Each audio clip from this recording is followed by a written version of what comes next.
Bismillahirrahmanirrahim. Assalamualaikum warahmatullahi wabarakatuh. Alhamdulillah. Alhamdulillahilladzi bini'matihi tatimmus salihat wa bifadlihi ihtadal muhtadun.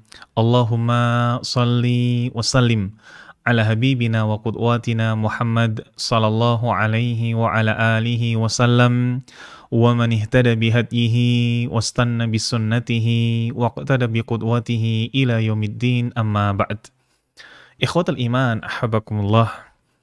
Saudara-saudaraku sekalian, sobat nasiha yang mencintai sunnah dan dicintai oleh Allah Azza wa Jal, tidak ada rangkaian ibadah yang panjangnya tak cukup sejam 2 jam, yang waktunya tak cukup semalam 2 malam, atau yang lamanya tak cukup sebulan 2 bulan, illa nikah, kecuali nikah. Bahkan tidak ada pula ibadah yang pahalanya bisa menyempurnakan ibadah lainnya selain nikah. Karenanya Imam Tawus rahimahullah, seorang tabi'in, beliau pernah mengatakan, la yatimmu nusukus syab hatta yatazawwaj. Tidak akan sempurna ibadah seorang syab, seorang pemuda, sampai ia menikah. Dan menikah sejatinya bukan hanya sunnahnya umat Muhammad saja, bukan sunnah dari Rasulullah SAW saja, tidak. Kalau kita sering mendengar, ini ketika acara nikah, di mana senantiasa disampaikan di sana, an-nikahu sunnati, faman ragiba an sunnati falaysa minni. Nikah itu sunnahku, dan barang siapa yang ia enggan dengan sunnahku, maka ia bukan bagianku. Banyak di antara kita yang kemudian menyimpulkan bahwa nikah ini sunnahnya umat Muhammad sallallahu alaihi wasallam, sunnah dari Rasulullah sallallahu alaihi wasallam saja. Tidak. Nikah bukan hanya sunnah dari beliau sallallahu alaihi wasallam saja, melainkan nikah itu sunnahnya para rasul. Nabi kita yang mulia sallallahu alaihi wasallam, beliau pernah bersabda, arba'atun min sunanil mursalin. Ada 4 hal, ada 4 perkara yang termasuk sunnahnya para rasul. Yang pertama, al-haya, rasa malu. Yang kedua, at-ta'attur, memakai wewangian, memakai itar. Yang ketiga, as-siwak, bersiwak. Dan yang keempat, an-nikah. Maka menikah itu sunnahnya para rasul. Dan sungguh, sebuah pernikahan adalah sebuah ibadah yang agung. Ibadah yang terus dipegang erat, walaupun ajal sudah mendekat.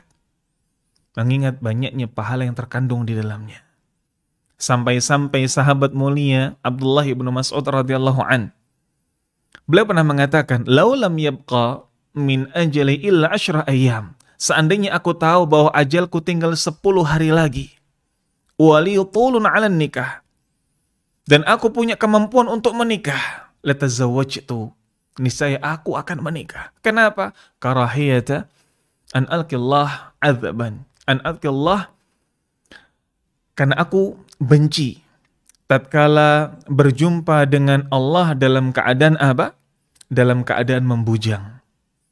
Ini semua adalah seruan untuk menikah. Dan semua keutamaan ini jelaslah bahwa pernikahan itu butuh bekal ilmu. Karena tidak mungkin ada perkara penting tanpa landasan ilmu. Dan ilmu tentang pernikahan ini bukan ilmu yang bisa dikuasai secara otodidak. Seperti apa? Mungkin desain grafis, fotografi, dan lain sebagainya. Ada ilmu dalam pernikahan. Ada ilmu mungkin seputar ta'aruf, ada ilmu mungkin seputar istikharah, ada ilmu seputar apa? Seputar apa saja aib-aib yang perlu disembunyikan dan aib-aib yang perlu diperbincangkan. Semua ada ilmunya.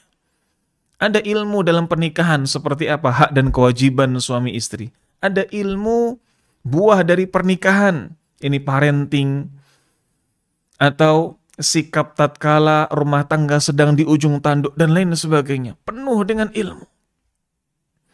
Makanya, saudara-saudariku sekalian, sahabat nasiha yang mencintai sunnah dan dicintai oleh Allah Azza wa Jalla, pernikahan itu butuh proses panjang.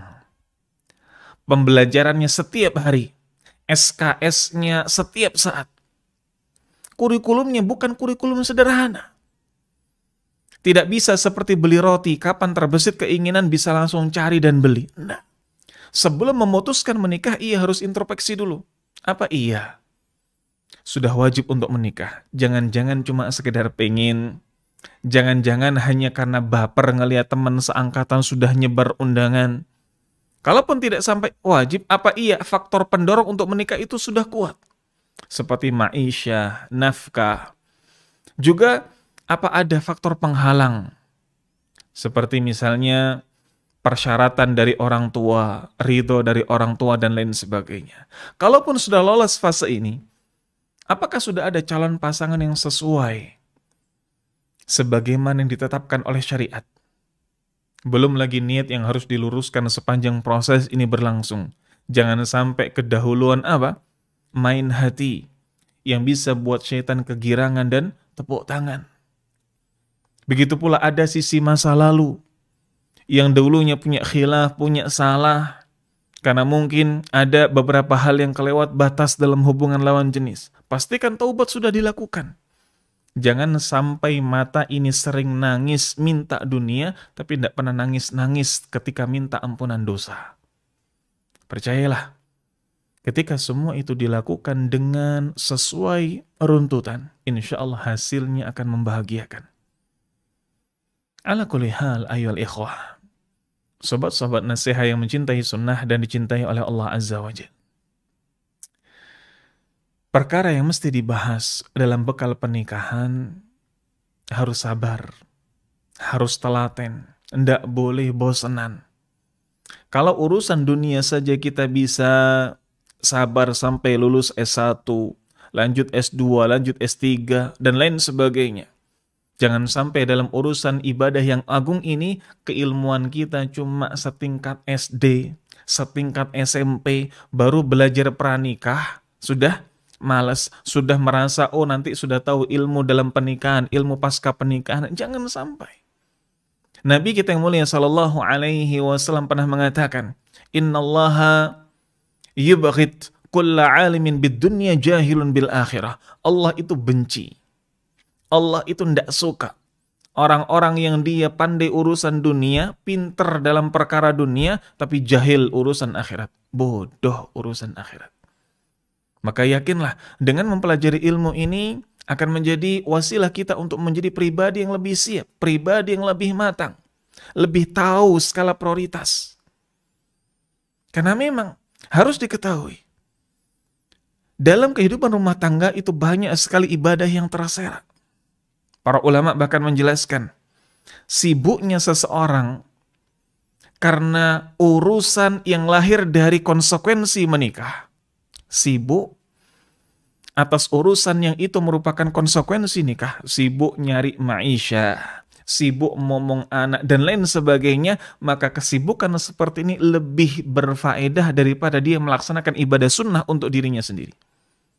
Kalau dia melakukan ibadah sunnah, kebaikan untuk siapa? Untuk dirinya. Tapi kalau ia sibuk dalam urusan-urusan yang lahir karena konsekuensi pernikahan, kebaikannya bukan hanya untuk dia. Kebaikannya untuk istrinya, kebaikannya untuk anaknya, untuk mertua, dan lain sebagainya. Karenanya, besar harapan kita setelah nanti mengamalkan ilmu yang dipelajari, maka bisa melahirkan pertolongan dari Allah Azza wa Jalla. Sebagaimana sabda beliau sallallahu alaihi wasallam, yakni thalathatun haqqun 'alallahi 'aunuhum. Ada 3 golongan yang pasti, tidak mungkin tidak, pasti akan ditolong oleh Allah. Siapa saja? Yang pertama, al-mukatabul ladzi yuridul ada, yakni seorang budak yang ingin membebaskan dirinya dengan menebus dirinya. Budak ini bukan sembarang budak. Ada budak yang tatkala ia ingin bebas dengan cara apa? Menebus dirinya. Ketika dulu dibeli majikan 30 dinar, maka ia berusaha untuk mengembalikan 30 dinar dari hasil jerih payahnya. Maka mukatab ini, budak yang demikian, yang dikatakan sebagai mukatab, ketika dia ingin menebus dirinya, adalah termasuk golongan yang tidak akan tidak akan dibiarkan oleh Allah, pasti ditolong. Yang kedua, an-nakih alladhi yuridul afaf, seorang yang menikah karena ingin memelihara kesucian, karena ingin menjaga kehormatannya, Bukan menikah karena apa? Sekedar ikut-ikutan. Karena baper yang lainnya sudah menikah. Karena mungkin usia sudah keburu tua. Bukan karena ini. Karena benar-benar ingin menjaga. Benar-benar ingin memelihara kehormatan dan kesuciannya. Dan yang terakhir, golongan yang pasti akan ditelan Allah, al-mujahid fi sabilillah. Ini para pejuang di jalan Allah. Orang-orang yang berjihad di jalan Allah. Wallahu a'lam bishawab. Semoga Allah berikan pertolongan kepada kita semua, dan atas banyak sekali kurangnya serta sedikit lebihnya ana mohon maaf. Akhiru kalam wa akhiru da'wana alhamdulillahi rabbil alamin. Tsumma assalamu alaikum warahmatullahi wabarakatuh.